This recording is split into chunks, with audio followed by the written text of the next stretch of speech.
We had 250 crew members aboard. Wow. 3 meals a day, that's 750 meals being cooked in that place. This is known as an Admiralty firing tower. It was designed in the 1920s by the British Navy and installed in all Commonwealth warships. So how it worked, there's the firing schematic behind you there. The whole thing starts with they look out on the bridge or the radar, they pick a target. They tell the guys in a tower, which is in the after end of the bridge. They then pick up the direction of our ship, which we know, the direction of the enemy ship. And the wind, direction of the sea, right, the sea, the whole 9 yards are all built into this. Is actually a precursor to a computer. It's an analog, it's an analog table. Pretty impressive.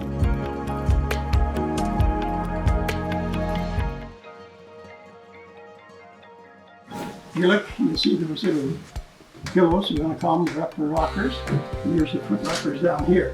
When we came aboard ship, we usually give them another ship, we had our kit bag up to here, and we had our kits rolled up with 18 inch. We just dump it on the table, then we take our mic, and we just line here, and start putting our stuff in.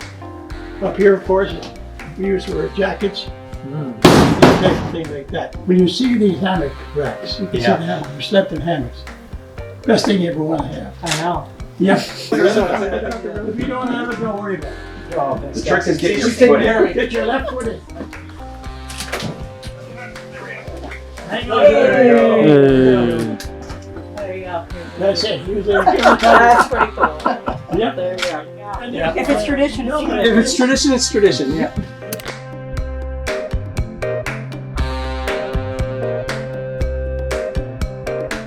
Because the ship is a steam good machine. Yeah. When they left port, they put in about 550 tons of portable water.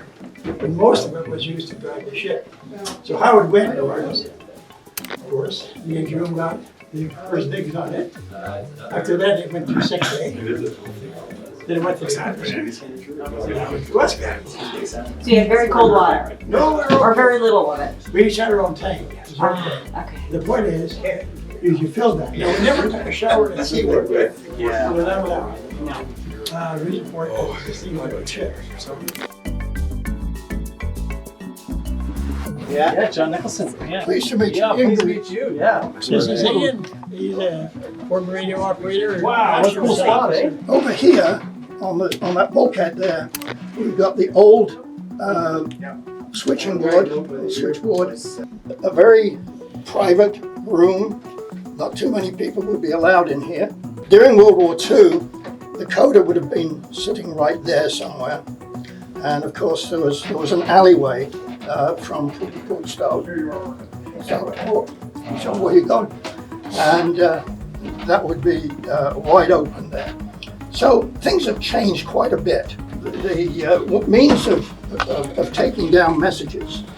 I mentioned that there was radio silence during World War II. So messages would have been sent out in Morse, usually either from Halifax CFH or from the UK Admiralty or wherever the ship might be, pick up the radio traffic. It would be sent out possibly 3 times, 3 different times and 3 different frequencies. So if the sparkers did not pick it up the first time, they should be able to pick it up the second time, maybe the third time. So it's a little bit different from the communications that you folks are used to, and even what I was used to back in the 1960s. I sailed the world at somebody else's expense. I went to every part of the world as a radio officer in the British Merchant Navy, and it was a great life, as you are experiencing now. And believe me, it's the best education that you'll ever get. And that's what I always think anyway. And I tell my kids and my grandkids the same thing. You'll notice like the stairs, the ladders, everything on board ship are much steeper in everywhere else than here. Prince Charles and Camilla made a visit to Haida, and they were going to fire the guns much like they did today to welcome the ship. The Prince and Camilla could go up the stairs gracefully. They reinstalled stairs that were much more conducive to them going up in regal fashion. So these are now affectionately called the Camilla Steps. Oh, because we didn't bother putting them back to where they were originally. We just left them as being. Oh, So wow. it's so Prince Charles goes, fires the gun. So it's and they had both barrels ready to go. Prince Charles pulls his, and just kind of goes puff. It's and he was they kind of joke and whatnot. Camilla pulls hers, huge bang. It outshines Prince Charles, Of much course. to his dismay. So this is a gun. Original configuration was a 4.3 inch, but it didn't have the same elevation for any aircraft and such. So they were replaced early on in the ship's life to the 4-inch guns. So it's everything was electronic, but you also had your redundancy, so you can see kind of like the tractor seat. at the Oh, front. you can. So you can change the Yeah. elevation of the barrel. On the Yeah. other side, there's another station with the crank to change the direction. Yeah, and it's hard to get going, but once you get going, it does turn. We do it all manually today. So we were looking at the hatches down below and the slide and where everything came. So it's Fed out through ultimately- here.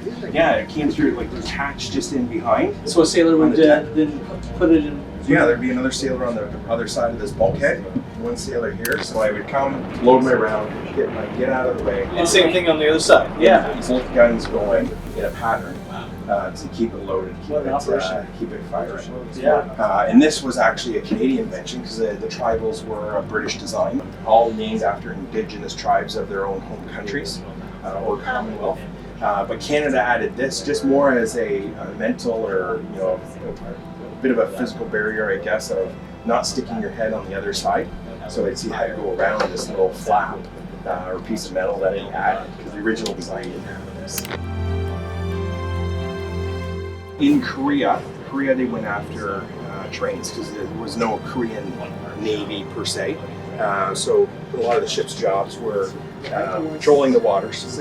They would board and search fishing vessels, that sort of thing.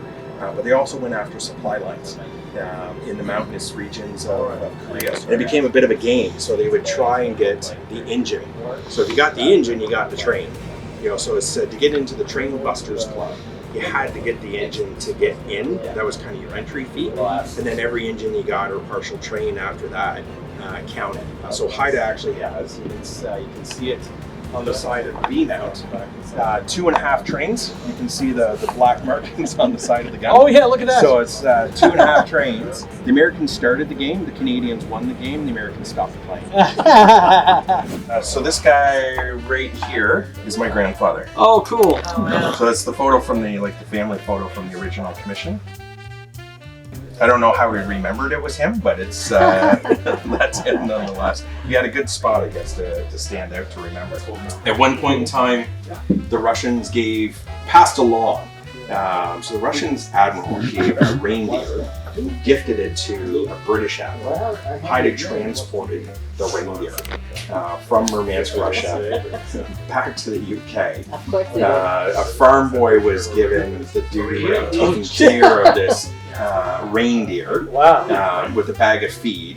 The bag of feed lasted a day or two because the farm boy just kept feeding the reindeer. So eventually it runs out of food. So the crew ended up kicking in their scraps and part of their meals to keep this reindeer fed and alive through the journey. Reindeer makes it to the UK, don't know whatever happened to the reindeer. And there's a young Andy Barber, there he is.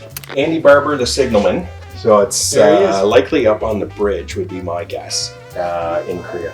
Oh wow. Lifetime of Back in the day. dedication to a ship. That's amazing. Although arguably we say Andy's probably done more for the Navy since being out of the Navy than he did while he's in the Navy.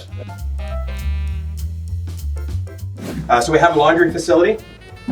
So in Korea, or in Korean waters, they would bring up board Korean locals to work in the laundry facility. And it was a way of, one, providing money to local folks, providing work, as well as goodwill to bring on the South Koreans.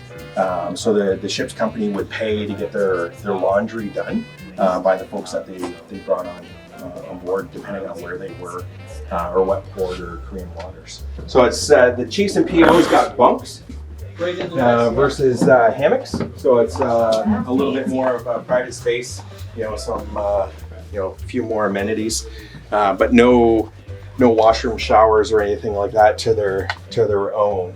Still a lot of shared facilities. Until you got into kind of officers' country. Haida, after numerous engagements, started making a name for the ship. Haida sunk the most number of ships of any Canadian vessel, certainly, and of Allied ships as well. So it starts becoming a bit famous. So they come back for a bit of a refit into Halifax, and as the ship comes in, people were on the jetty. It's a huge hero's welcome. The war's still going on, but a huge hero's welcome for Haida coming into Halifax Harbor. Harry DeWolf, as story goes, turned to whoever's on the bridge and whatnot. What the heck's all that fuss about? To them, they were just doing their job. He was a very modest individual, So it's I couldn't believe all the hoopla that was going on. For their return. For every ship Haida sunk, DeWolf would put a knot to the bridge rail with his penknife. So it's not here anymore. It is an artifact, and it's Parks Canada's got it somewhere. But the story goes, it's the painting and maintenance of the ship. It's a young sailor sanding the bridge rail to get it nice and smooth, to restain it and all and that. And likely a chief or the coxswain come running out and probably almost took the sailor's head off because it's taken away history. So they removed the bridge rail to preserve it. So that's great. So this is obviously the wardroom. It's very nice, typical of wartime wardrooms. Many guests visiting here, including Prince Philip. So Prince Philip had visited the ship numerous times post-war. And ultimately became the patron. So this is where Peter Ward comes in. So Prince Philip is touring the ship. Peter Ward is aboard ship, approaches Prince Philip to ask him to be the patron of Haida. And Prince Philip kind of steps back. He's like, you can't ask me that. And then pulls Peter in and says, here's how you do it. And ultimately, Prince Philip became the patron of HMCS Haida. Great thing about the Navy is they keep changing COs of ships. Yes. So it's like every couple of years we got to get to know a new CO of a ship. So it's so I want to present you with the HMCS command cap. This is for special visitors only. Lovely. A bit of a history. So Wow. should the time allow you while you're on your deployment, a little bit of the history as well of HMCS Haida, and then finally. So it's so we just celebrated Haida's 80th anniversary of commissioning. So it's on our challenge coin is the original kind of ship's badge that we were talking about earlier. Yep. And then what would have been or still is, I guess, the current ship's badge, and then 80th anniversary for Haida. Thank you for bringing Harry DeWolf here. It was an honor. And for taking the time to tour our great ship. Great, sir. Well, I mean, I can't receive a coin without giving a coin, so the you got a Harry DeWolf one in return. But Perfect. yeah, thank you so much. Wow, Fantastic. this is great.